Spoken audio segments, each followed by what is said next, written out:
an employee of mine asked me, hey, have you ever thought about putting a pool table in here? And I was like, yeah, but the only way I'll do it is if I get a black and gold dynamo. He's like, what is that? I was like, oh, dude, it's a certain table. It's black and gold. It's a dynamo setup. It's a really special old table. That night, I get on Marketplace. I see one for sale in like Golden or something, like up in the mountains. I wrote the guy brings it. And dude, that next morning, I had a black and gold dynamo in the barbershop. And the employee was just like, bro, you're the only person I know that this happens to all the damn time, dude. He's like, you just speak it. And like, damn. And he's like, dude, why don't it happen to me? And it was so funny.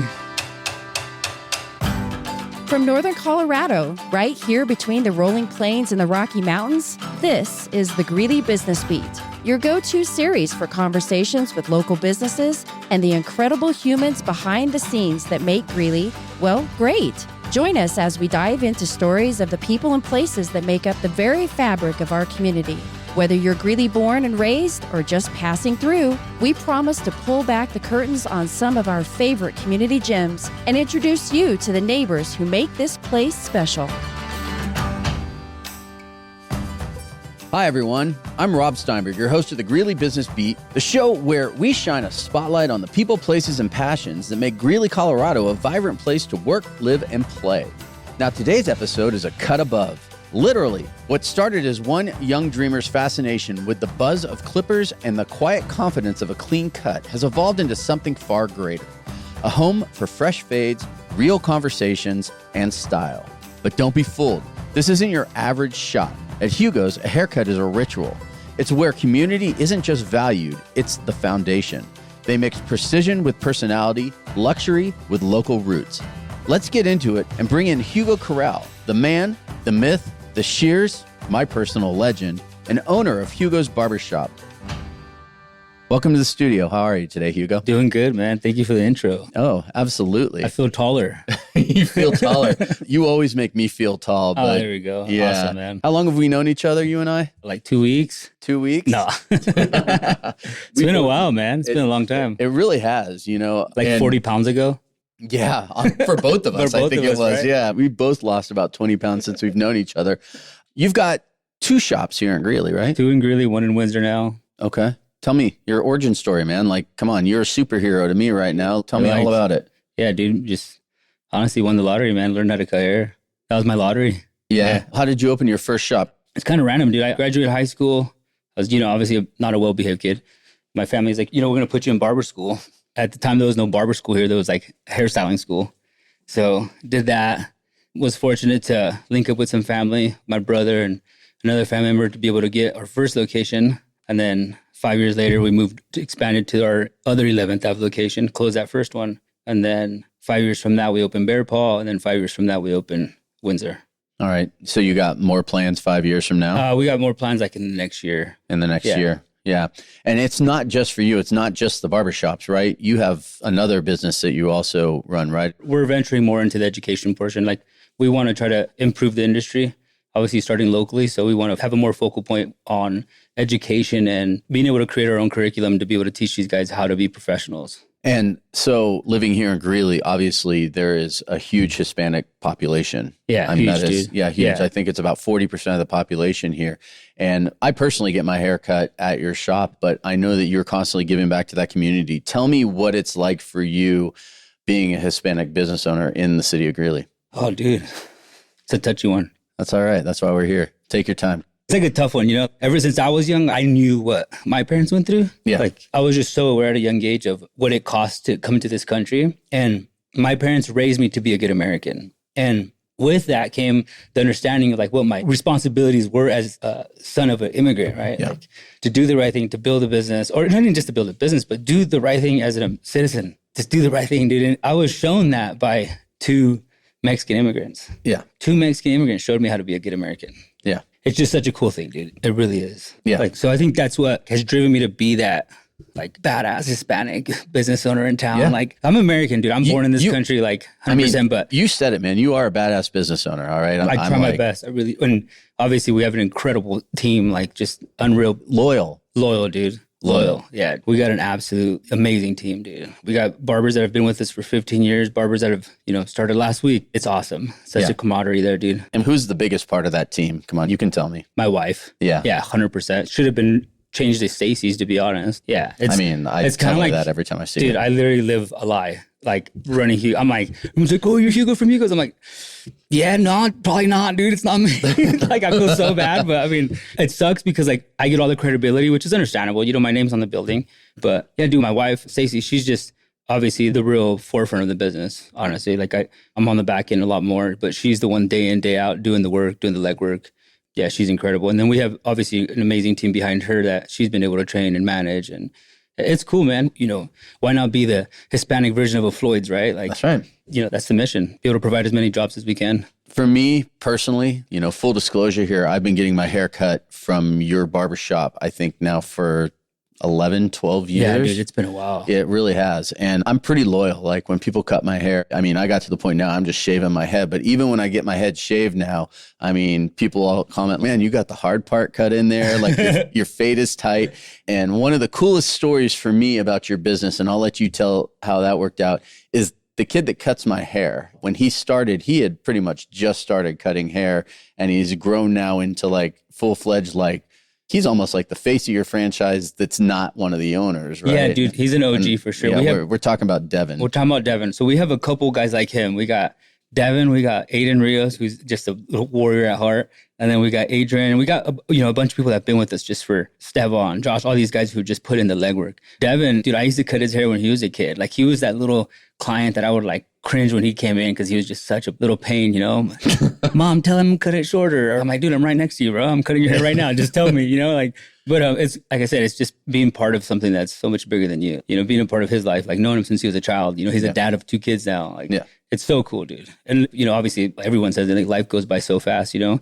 But it's not just our barbers, like with you too, you know, like we've seen each other change and go through changes in life and seasons and stuff. And it's awesome, dude. Yeah. It's really cool. I mean, because when I first started getting my hair cut there, I think I was still working in Boulder, and then started working at the Tribune, and just seeing how like you supported that for me too. Like you were one of my first clients there.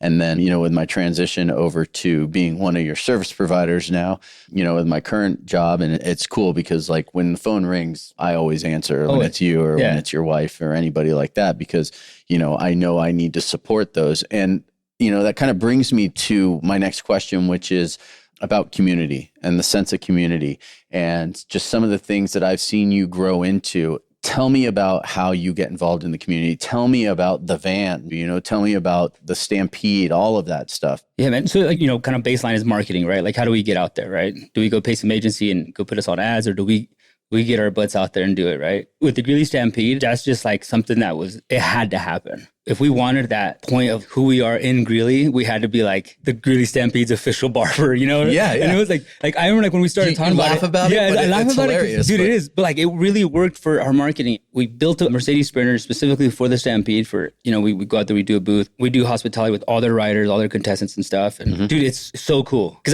I came from the tour industry, just like how these, you know, rodeo guys are on tour, and having that amenity and like it being provided from the rodeo, it just makes us look great, you know, and makes them look great too, obviously. Well, I mean, even that, like this year, it's a perfect example. I went to an event down at the Stampede, and I was getting ready to go see a bunch of people, and I got down there an hour or two early because I like to walk around and check out the Stampede and just kind of people watch for an hour or two. And I was walking by your van and I saw you. I wasn't expecting to actually run into you there. I figured it'd be some random barber in there taking it. And you're like, bro, let's clean you up. Yeah. And I was like, absolutely. So like came into the van, you guys cut my hair. We swatted some flies like flying around the place. Dude, it's an experience. Yeah. It's such a good time. It really is. And in that sense too, like what other parts of the community do you get involved with? We do a lot of fall league stuff, like for baseball with the Greeley Evans Youth League. We try to do a lot of Hugos teams and stuff like that. We donate to so many different causes in town, dude. Like we max our donation budget by like June, July every year because I'm just saying yes to everybody. And then it gets to a point where there's our accountant like, hey, buddy, you got to tone it down a little bit. But we give back. And our big focus now in the next couple of years is we want to focus on youth sports. We want to try to do as many donations and try to get as many Hugos youth teams going. I feel like that's the biggest impact you can have. You know, be able to provide them a team to play on. I think it's awesome, dude. What are some of the challenges that you face on a daily basis? Maturity, you know, like in general, like people don't want to work anymore. The working force is we've gotten a little soft in a way, and the expectations are so high, and it's gotten tough to keep people. It's gotten tough to be able to educate people correctly. Obviously, cost of overhead is just, we're in tough times right now.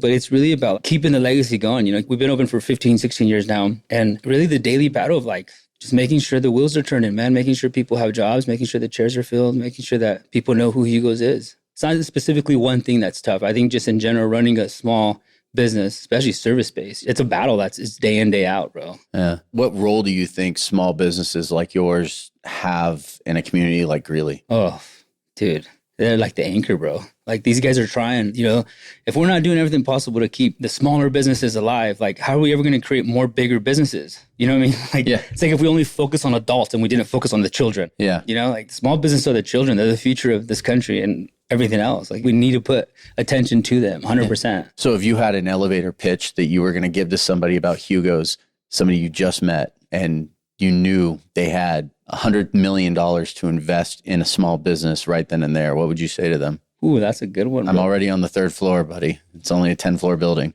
Legacy, dude. About keeping legacy, about keeping something preserved. The barbershop culture, something that's like your guy. You've seen it come up and down, but like the barbershop industry and the culture of it is just so damn special, dude. And it's not, it'd be like, oh, it's so American culture. No, dude, it's global. It's everywhere. Mm-hmm. You go to a barbershop anywhere in the world, dude, you get the same special feeling. Do you not? Yeah. Like when you go into that real barbershop, when you walk in, you're like, oh, this is it. This is the place, right? Keeping that alive. That's the only idea. Like, I'm not here to try to make 100 crappy franchise. That's not me. Yeah. Like, I want every single store to feel like it's from that hometown. I mean, you're the only barbershop I've ever been in that has a pool table. Yeah. Yeah. Doesn't make us no money, but it's damn cool, right? Like, it is. I mean, I'll just like rack them up and shoot them while I'm waiting for Devin to actually show up on time. Yeah. Dude, funny story about that pool table, actually. An employee of mine asked me, hey, have you ever thought about putting a pool table in here? And I was like, yeah, but the only way I'll do it is if I get a black and gold dynamo. He's like, what is that? I was like, oh, dude, it's a certain table. It's black and gold. It's a dynamo setup. It's a really special old table. That night, I get on Marketplace. I see one for sale in Golden or something, like up in the mountains. I wrote the guy. I was like, hey, man, how real is this? And he's like, yeah, it's real. I bought it for $1,000. I was like, I'll give you $1,200 or something like that if you just bring it to me. And he's like, bro, I'm going to need a little bit more. This thing's like pretty intense that, it's like, didn't take 10 of us to move in. Guy brings it and dude, that next morning I had a black and gold dynamo in the barbershop. And the employee was just like, bro, you're the only person I know that this happens to all the damn time, dude. He's like, you just speak it. And like, he's like, damn. And he's like, dude, why don't it happen to me? And it was so funny. Yeah. It's hilarious. So when you opened the Center Place location, you also did something else interesting with both shops, and that was obtain a liquor license. Yeah, we obtained the liquor license. And, going back to that same thing, it's about the clients, right? Like, it's not some huge profit for us, right? Like, it's really about being able to have that amenity for the people that go in there. And it's just cool, bro. Like, having a beer at the barbershop, there's something really cool about it, So we weren't, like, in this aspect of trying to become this full bar or nothing like that. But I think just adding that and people knowing, like, how cool it is for them to have a beer. Dudes love it. I remember the first time I had a beer in there and you handed me one of those small like bottles. It wasn't Red Stripe, but it was like the Mexican version. Yeah, dude. And I started drinking. You're like, how do you like that? And I was like, it's not terrible. You're like, good, because you're the only ones to ever drink those things. So yeah, I thought it was pretty funny. I gave it to you, I was bro. like, that's why you gave it to me. And that's funny. Well, I mean, but that just says a lot about our friendship too, right? Yeah. Like we've been, that's the we sort talk of thing. A lot of crap. Yeah, we really I'm sure do. people have been like weirded out by us. They're like, dude, what's going on with these dudes? Yeah. If your business had a blooper reel, like what would be the one moment you would go to the first time? Funny story. Dude, I'm actually a hairstylist. I know. I'm aware. Yeah, dude. Yeah. And so, because it actually is really funny. Like we just had someone did a really cool article about us and they talked about Hugo, they did talk about Hugos, but they highlighted me a little bit too much. And, that always comes with some attention, always. And there was a certain person that commented on there, he's not even a licensed barber. And I loved it. And I was like, no, I'm not. I'm not like, I'm a licensed hairstylist, but it was so funny. But I went to hairstyling school because I wanted to learn about women's hair because I one day wanted to own a hair salon. Yeah. I just thought it was the only way you could get women to talk to you. Yeah, that too. Too. Yeah. And then, you married your kindergarten sweetheart. So yeah, dude. You can't beat that at all. So outside of Hugos, when you aren't at Hugos, what's your favorite place to be in Greeley? On my couch with my wife and my kid. Okay. Yeah. It's kind of it. Yeah. My family and I, we're pretty minimal, man. We live to our means, not our desires, we're pretty chill. We try to take what's free in life and that's, one another. So yeah. I mean, now we're getting really mushy. Oh, dude. Yeah. Too much eye contact? I know, way too much eye contact. I'll look away. Yeah, it's okay. So if someone came to visit you here in Greeley, what would you tell them to do? To get a hotel. Don't come to my house. Just kidding. No, I wouldn't do that. No, I'm just kidding. What would I do? I'd probably take them to eat. Where? Dude, some good spots. I know there's some really good spots, but you and I talked about this, but you I gotta tell feel the people. Something that I try to always, go the original stuff, right? I love going over to JB, where JB's is at, the new drive-in trailer that they have. Okay. And I still haven't been there. Bro, you can't go wrong with that. I'll try it. Amazing. That's the best burgers in town. I'll trust you. You're the biggest endorsement yet. So. Yeah, that's the best burgers in town for sure, without a doubt. But you're probably thinking like some Mexican food, weren't you? Yeah, absolutely. Dude, Greeley has... there's really good Mexican food in Greeley. That's funny. When I get asked this, I'm like, bro, just go to First Ave, go to the east side, go to the north side. Like, you got the best Mexican food. Shout out to Los Comales, like my favorite taco spot in all of town, right? Bro, Los Comales is so OG, bro. Actually, the owner of Los Comales, I think his name is Gustavo, or remember his name? Gerardo, by the way. Gerardo. There you go.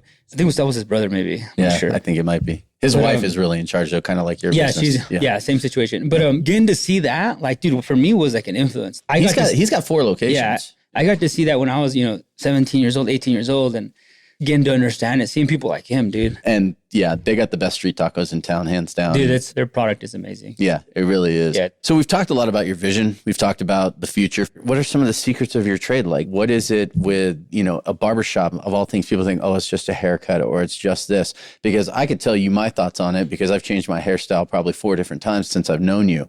But what is it that if somebody walked into your shop and they were going to be a barber, what would be like the first question you ask them?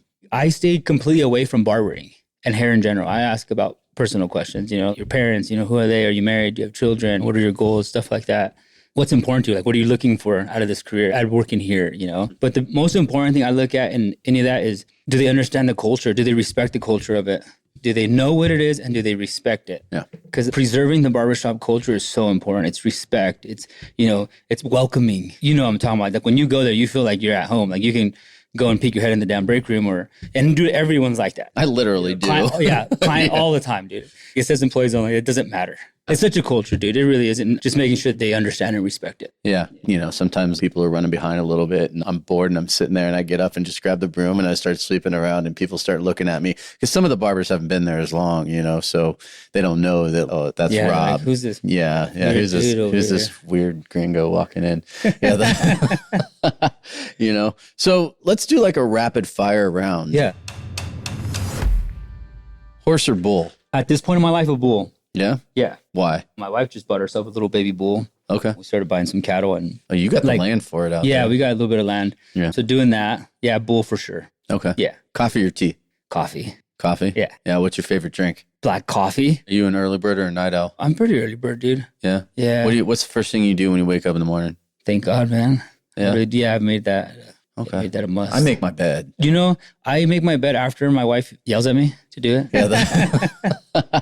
So is there anything else that like you want to share? I mean, any personal stories, any thoughts, any insults towards me? I just, I've been so blessed to be in this culture, in this industry of the barbershop, the barber world. Yeah. It's evolved. It's gone up and down. It's, it's gone crazy. It's gone silent. Like, I'm just extremely fortunate for the city of Greeley, the community, the incredible team we have. Obviously, my business partner, my wife. If I can give any piece of advice, I think anyone coming into the industry or even just in general building their career, their life, is don't hesitate to do the right thing. Just don't hesitate. Yeah. Thanks for hanging out with us on the Greeley Business Beat. Like what you're hearing on the Greeley Business Beat? Do us a favor and share this episode. Subscribe wherever you listen to podcasts and be sure to leave a review. We'll be rounding up more businesses and attractions each month. So sit back, tune in, and we'll keep dishing up the stories that make Greeley great.